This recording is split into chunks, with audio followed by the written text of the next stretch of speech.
ಎಲ್ರಿಗೂ ನಮಸ್ಕಾರ. ನಮ್ಮ ಅಡುಗೆ ಚಾನೆಲ್ಗೆ ಸ್ವಾಗತ.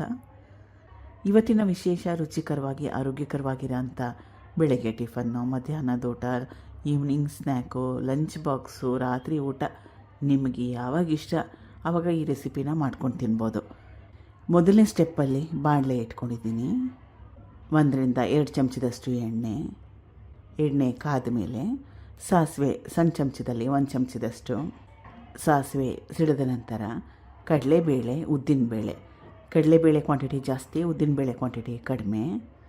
ಕಡಲೆಬೇಳೆ ಉದ್ದಿನಬೇಳೆ ಕೆಂಪಾಗಬೇಕು.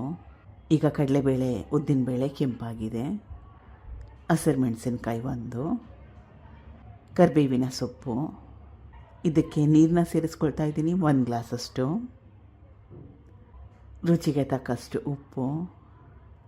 ತೆಂಗಿನ ತುರಿ, ಸಣ್ಣ ತೆಂಗಿನಕಾಯಲ್ಲಿ ಅರ್ಧ ಹೋಳಷ್ಟನ್ನ ಉಪಯೋಗ ಮಾಡಿದ್ದೀನಿ. ತೆಂಗಿನ ತುರಿ ಕ್ವಾಂಟಿಟಿ ಸ್ವಲ್ಪ ಜಾಸ್ತಿ ಹಾಕ್ಕೊಂಡ್ರೆ ಚೆನ್ನಾಗಿರುತ್ತೆ. ಕೊತ್ತಂಬರಿ ಸೊಪ್ಪು. ನೀರನ್ನ ಕುದಿಸ್ಕೋಬೇಕು. ಈಗ ನೀರು ಚೆನ್ನಾಗಿ ಕುದೀತಾ ಇದೆ. ರಾಗಿ ಹಿಟ್ಟು 3/4 ಗ್ಲಾಸಷ್ಟು, 1 ಗ್ಲಾಸಷ್ಟು ನೀರನ್ನ ಉಪಯೋಗ ಮಾಡಿದ್ದೀನಿ. ರಾಗಿ ಹಿಟ್ಟು ಹಾಕ್ಕೊಳ್ತಾನೆ ಚೆನ್ನಾಗಿ ಕಲಿಸ್ಕೊಂಡ್ಬಿಡ್ಬೇಕು. ರಾಗಿ ಹಿಟ್ಟನ್ನ ಹಾಕ್ಕೊಂಡ್ಮೇಲೆ, ಅಂದರೆ ಕುದಿಯೋ ನೀರಿಗೆ ರಾಗಿ ಹಿಟ್ಟನ್ನ ಹಾಕ್ಕೊಂಡ್ಮೇಲೆ 1-2 ನಿಮಿಷ ಆದಮೇಲೆ ಗ್ಯಾಸ್ ಸ್ಟವ್ನ ಆಫ್ ಮಾಡ್ಕೊಂಬಿಡ್ಬೇಕು. 1 ಗಂಟೆ ಥರ ಚೆನ್ನಾಗಿ ಮಿಕ್ಸ್ ಮಾಡ್ಕೋಬೇಕು.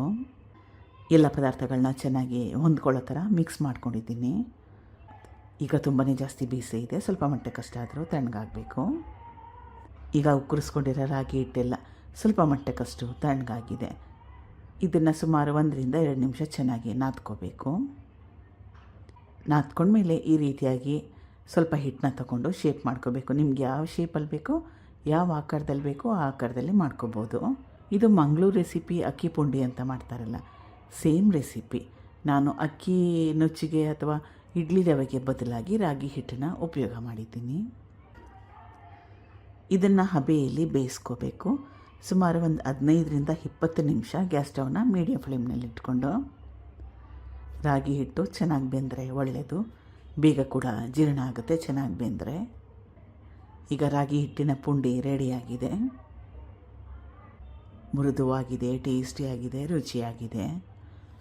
ಜಾಸ್ತಿ ಪದಾರ್ಥಗಳನ್ನ ಉಪಯೋಗ ಮಾಡಿದೆ.